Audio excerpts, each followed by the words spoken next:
So welcome to the Impact Sessions. Today I'm delighted to be interviewing an old associate, client and friend of mine, Ben Wilson. Ben Wilson's Managing Director of MPM Ltd. He's also Chair of Composites UK. And we're going to talk about real-world leadership in a real-world business. So welcome to the podcast, Ben. Thanks, Nick. No problem. Good to see you. I haven't seen you for a little while. First question, I guess, is you have a business that's initial driven, MPM. What does MPM actually stand for? What's the story behind that? MPM stands for Molds, Patterns and Models. And the story behind it is get a friend to do something and get it wrong. But my dad, he has got all the paperwork and everything and then realised that they'd put the models, flipped it basically. So it should have been Models, Patterns and Molds. But he didn't have art to say out, so he just left it at that. Okay. So it's been Molds, Patterns and Models from then. And you go by MPM, obviously, and that's for all sorts of reasons in terms of Google searches and ease and find and all that kind of thing. Yeah, it's easier to say when you're drunk as well. I would say so, yeah, no problem. Well, listen, Ben, I'm delighted to have you on here. I've been inspired by your sort of leadership style and the impact that has on your business since we worked together about 4 or 5 years ago. And, you know, we were on a program where I was sort of delivering some content and you were one of the delegates, as it were. But you run a very successful manufacturing business and you'd probably class that as quite traditional. But your business is far from traditional. Do you want to sort of let the podcast viewers and listeners know, you know, how you approach breaking that mould, if you see what I did there with the mould reference, yeah, right? So. Very good, Nick. I don't know, I think I worked on a shop floor, and I'm quite proud of that because I have no issue with starting at the bottom with something and working your way up. And I think that having worked on the shop floor and seen various other businesses, I just felt that things needed to move forward. So from the get-go of taking over with my 2 brothers from my dad, and it wasn't because we were particularly this way, but I really didn't like the words hierarchy, workforce and manager. And I understand that you've got to have management and managers, but I just felt it were a bit old school. So we banned those 3 words as soon as we took over. Right. Obviously, workforce, change it to team. You are all in it together. So I suppose I've got a chip on my shoulder when I see companies where there's a severe disconnect between sales and production or the ops team, because sales are sort of, none of you would have a job if I didn't sell out, and it's like, well, if you didn't make out, you wouldn't have out to sell. So yeah, I've never thought of it like that before, to be fair, yeah. So it was just very much bring it, I suppose, up to date and find a way of incorporating everybody into what you were doing. So we don't really do titles. If you asked our production leader what he did and what his title was, he won't give you a title and he'd probably just say, I get stuff done. Yeah. I execute on plans and we make sure we look after customers. Okay. I mean, that must have been quite a mind shift for the team because obviously, you know, it's a family-run business and it was run by your dad previously. And I mean, he wasn't particularly hierarchical, but quite traditional as a business. Yeah. What was the journey like shifting to that? You know, were people nervous or suspicious or a bit unsure? How did that work? Yeah, I think as human beings, when somebody tells you they're going to change something, they look for where it's not perfect and then have a go at that, right, rather than looking at the things that are changing for the good, but it's going to take time to evolve. So there was some scepticism. There was the old thing of, yeah, it's still going to be a them and us. And I remember working at the time with a really good business coach, Patrick Rayford, and we sort of set out what we wanted to do. And he said, it'll take you 5 years. Right. And in my broad Yorkshire terms, I went, nah, and then the next expletive, I'll do it quicker than that. Right. And it took about 5 years. That's why he's a business coach, though, isn't he, really, I guess, in terms of, you know, experience and knowledge, etc. You're a bit of a lifelong learner, aren't you? I know you do absorb, you know, support and materials and content and courses and that kind of thing. Has that helped to define your kind of approach to leadership in any way? Oh, massively. I think I'd worked on a shop floor. I had a time where I tried to get off the shop floor, but I think my dad thought he could earn more money out of me with my gloves on. So I sort of went on a bungee strap and then got pulled back.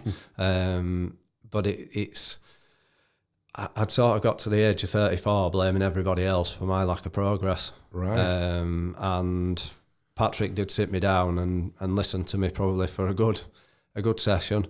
And then quite bluntly turned around and said, "You realise that it's all your fault," and sort of flipped everything on its head. And that was sort of quite a light bulb moment. I had a free session.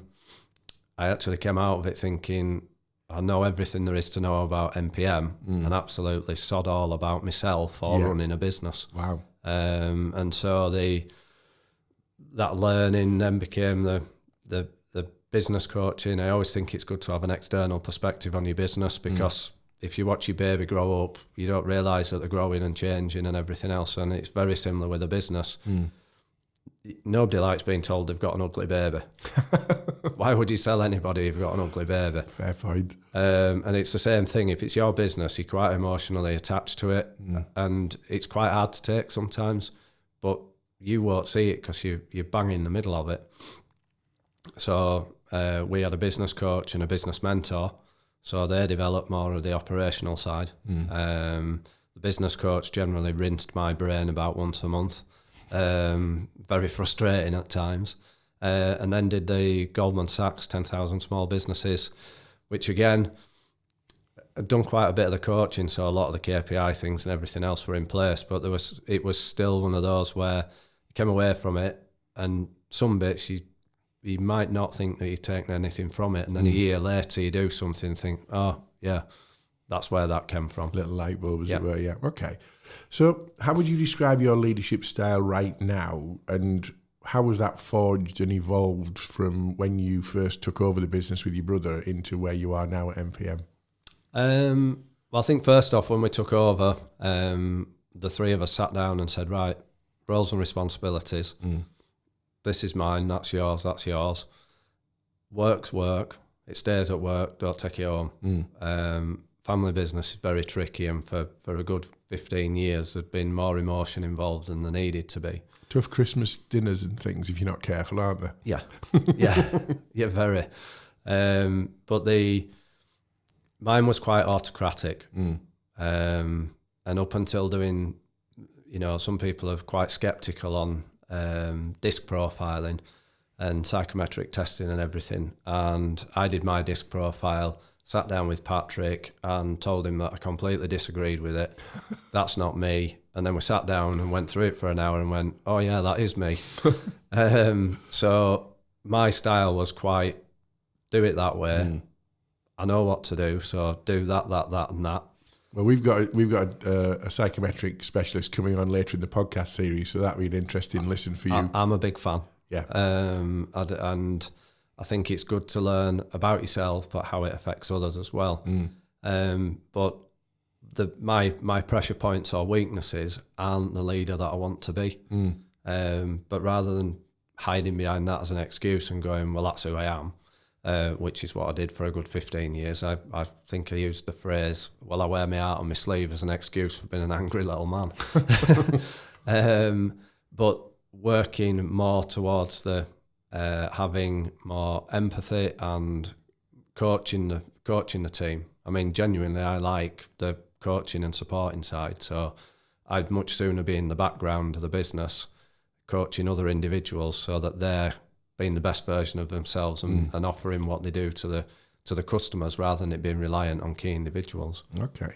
Well, a lot of your leadership style was challenged to the full, wasn't it, in February last year, when you had what could be described as a catastrophic incident at the business with the whole factory burning to the ground in a pretty horrific fire. Thankfully, nobody was injured in it. It was an out of hours incident, but the whole business had gone up. So, what did that sort of teach about the leadership style that you'd had, the team, and the kind of impact and how they responded to that?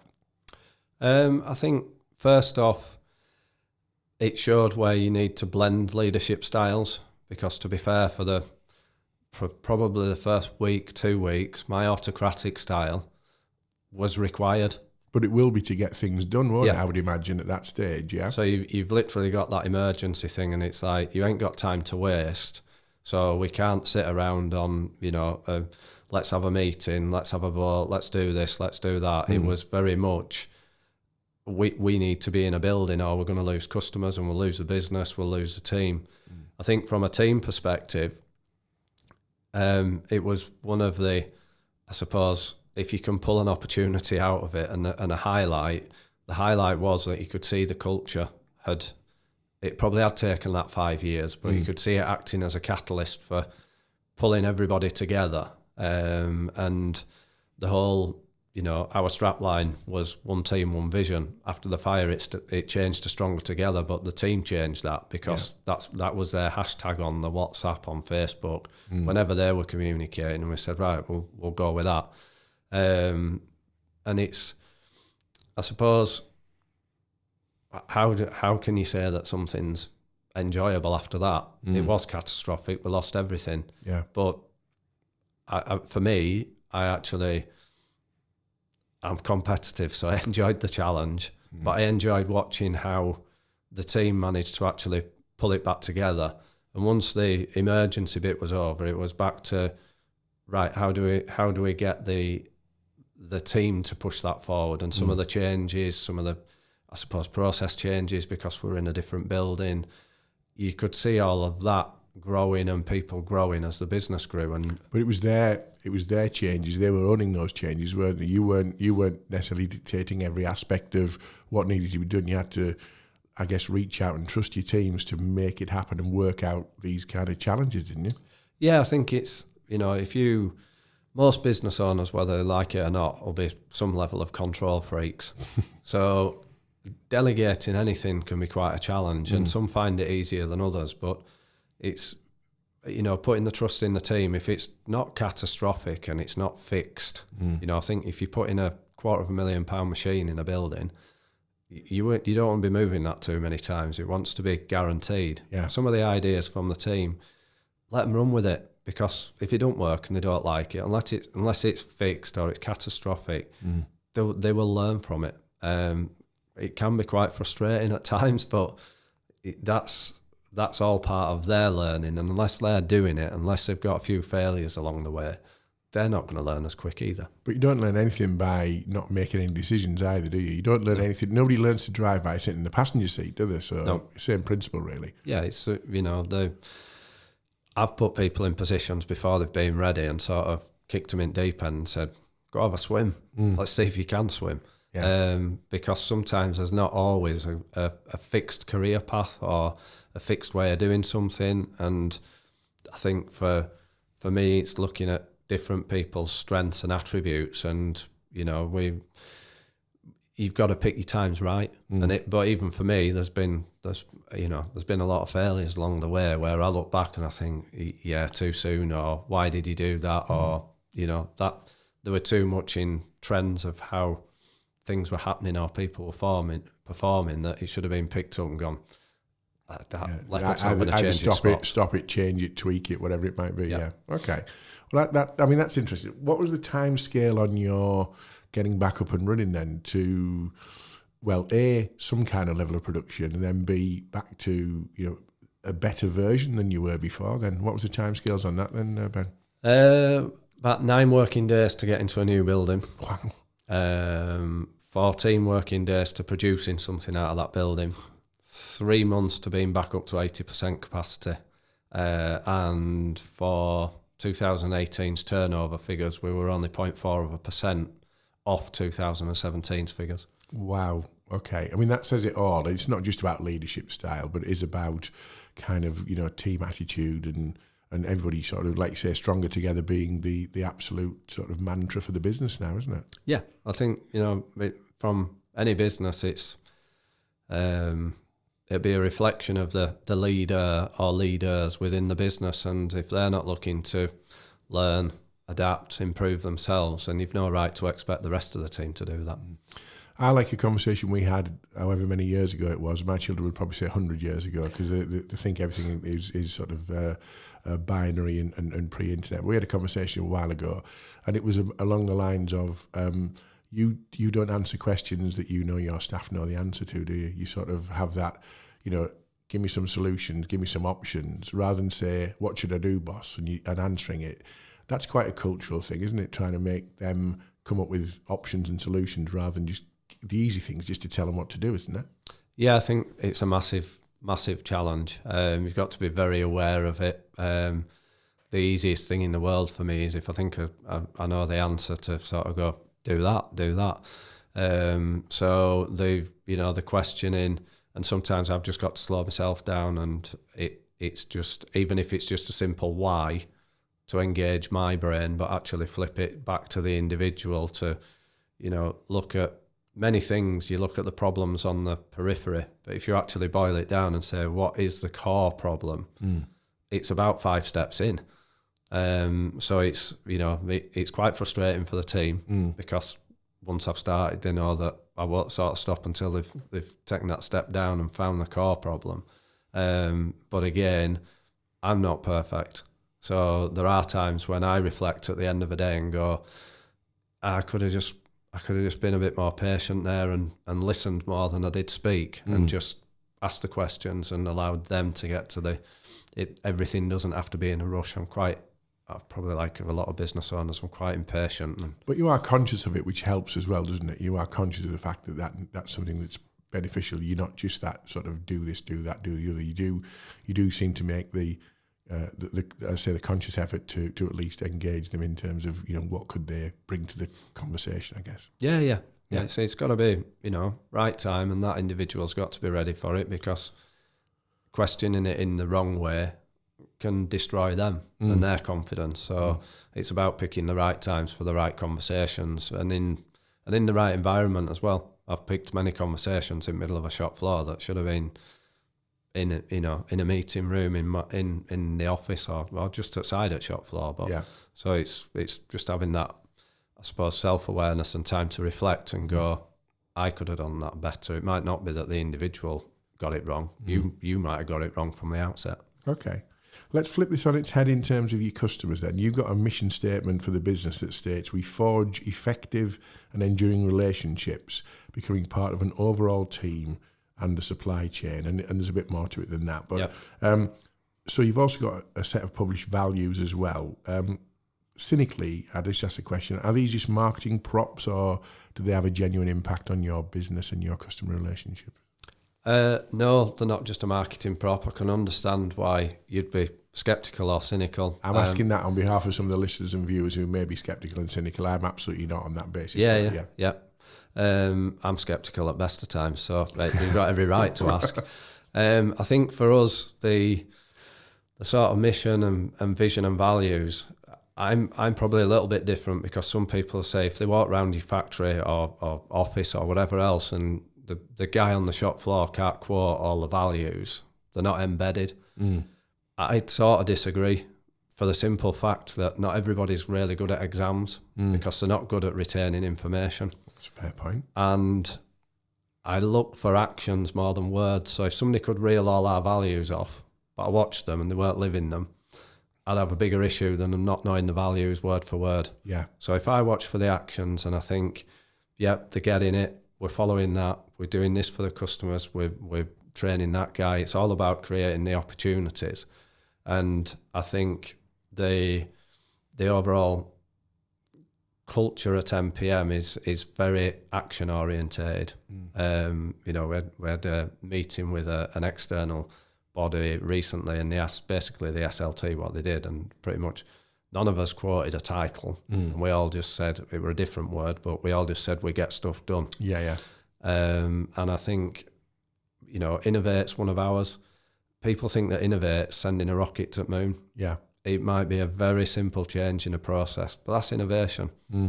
Not everything's going to be, an implant in somebody's body or whatever else. And, everybody will have the favourites. I was the Innovate team, reliable, leaders, quality. I want everybody at MPM to be the best version of themselves, and they're on their own journey, and it's about picking up on that and when to push, when to pull, when to sit down and have a conversation, and try and encourage and support people through that. And I think that comes back with, I think we're about average length of time that our customer base has been with us throughout. The whole of the customer base is upward 8 years and upwards. The average length of service across the whole business, I think we're at about 7 years now. And we've got a young team. But you don't get that without that being actually something you deliver. You don't get that accidentally, do you? You get that through deliberate actions and deliberate focus on, like you say, what the mission, the values actually deliver. Yeah, I think if I'm looking at the values, one of the sort of, I suppose, sub-values is not to accept second best of ourselves or others.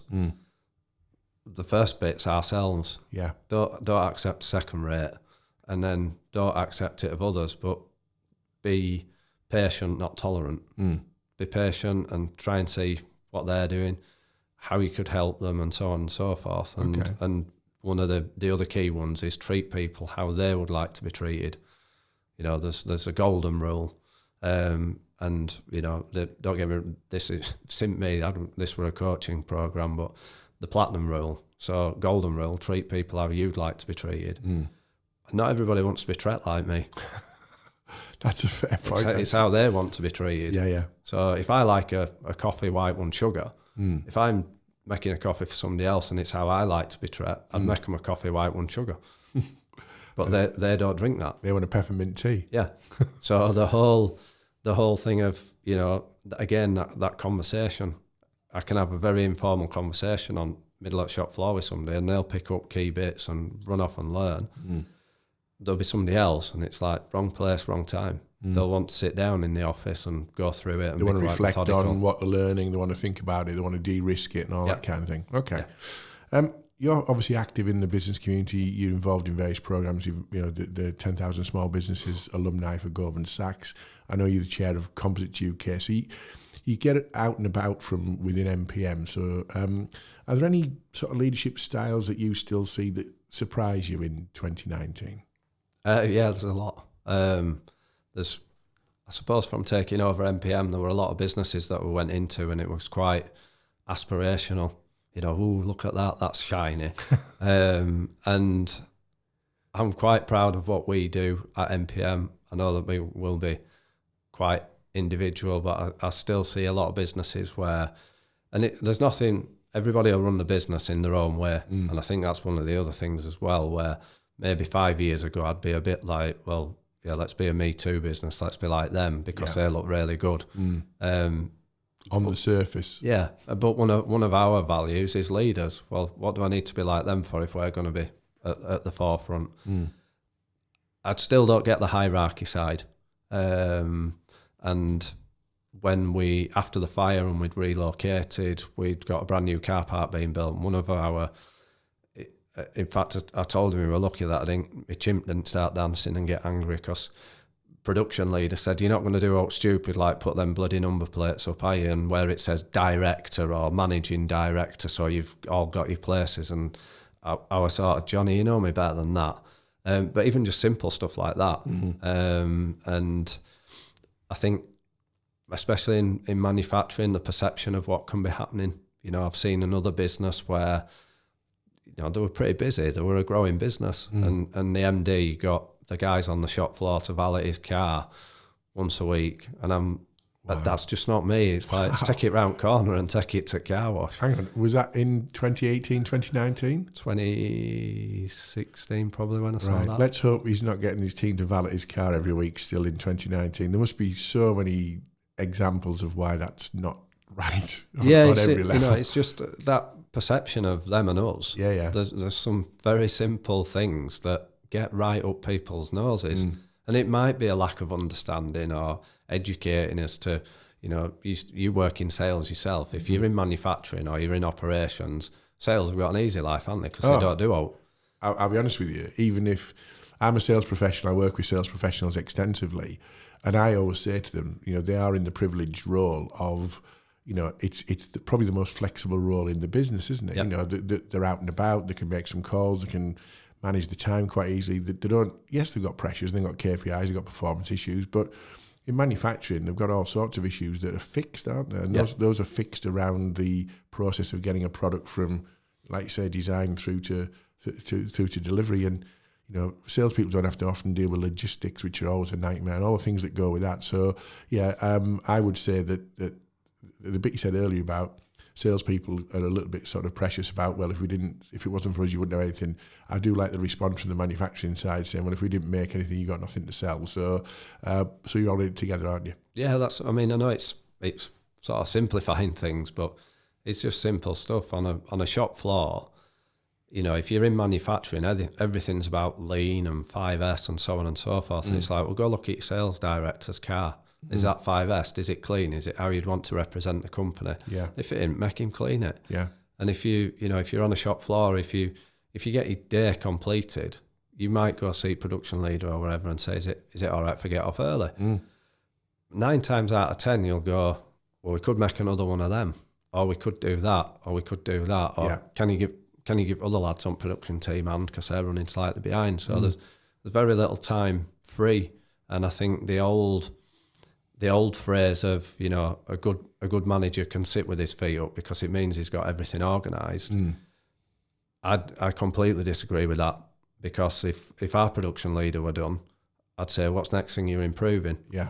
So go find that, or sit down and work out your plan and so on and so on. It's very... It doesn't stop, does it? No, it's quite old-fashioned to think that when a sales guy's done a sales call in the morning, he's got a new order, that he just goes home. Plays golf. Yeah.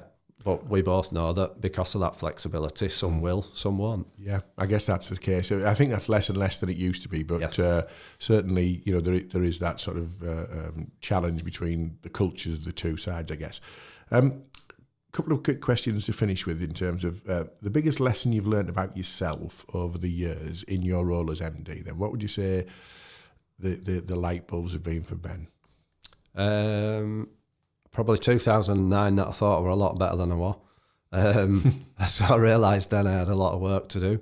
I think the self-awareness side and actually working on learning again. I'd done I suppose in that sense, I'd done the old-fashioned thing of born, childhood, school, exams, leave, go to work, pass your driving test. Stop learning, get married, stop some more learning. And sort of go through that, and I suppose the inspiration from the coaches that I've had the privilege to work with, and the Goldman Sachs program and everything else, was sparking that learning side. And it's very rare. I'm not a reader.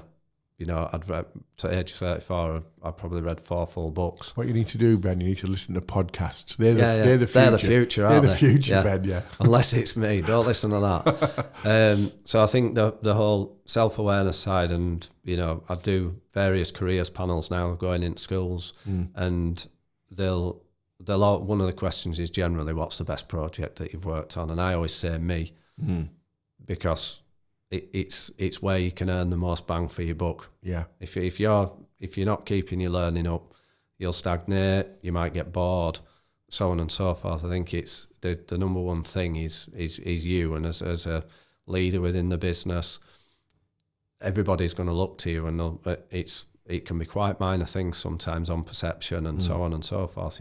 It's dead easy to build an us and them. And that is irrespective of job title. You're a leader because you're a leader, and it's not because you're the managing director and the job title dictates that. You're a leader because of the dynamics you bring to the role, aren't you? Really? Yeah. My guys keep me quite humble. Yeah. Good. Okay. Well, they do, because I've met them as a team. They are, they've got very high standards of themselves, and I guess they hold you to the highest standards as well, don't they? Most of the time. Most of the time. Okay. So, final question for you: if you've had a lot of coaching and a lot of mentoring, a lot of support in your career, as you've mentioned, which has had a really big impact at different stages.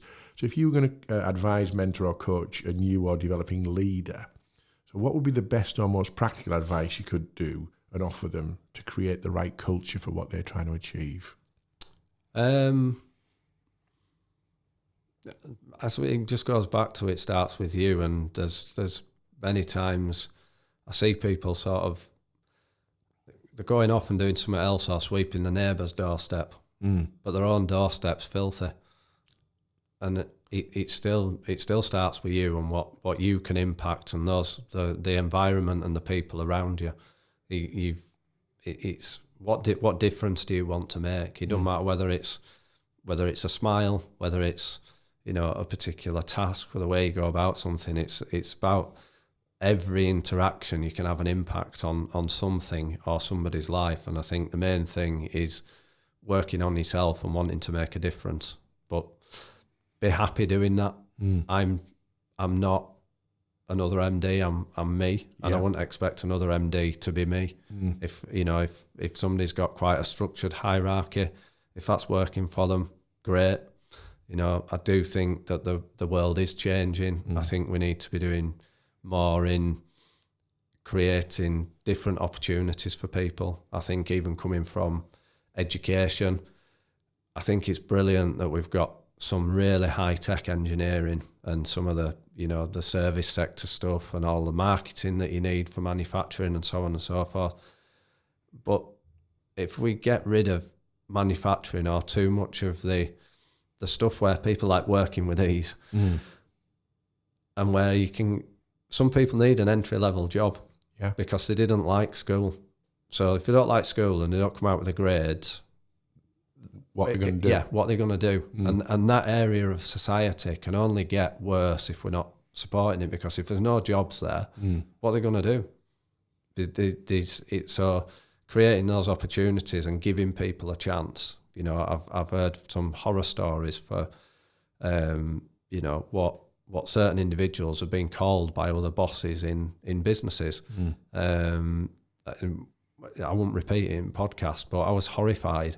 And they just need a chance. You don't know their background story. You don't know their upbringing. You don't know the support network out of work. When people come to MPM, we can influence for 40 hours a week or a bit more.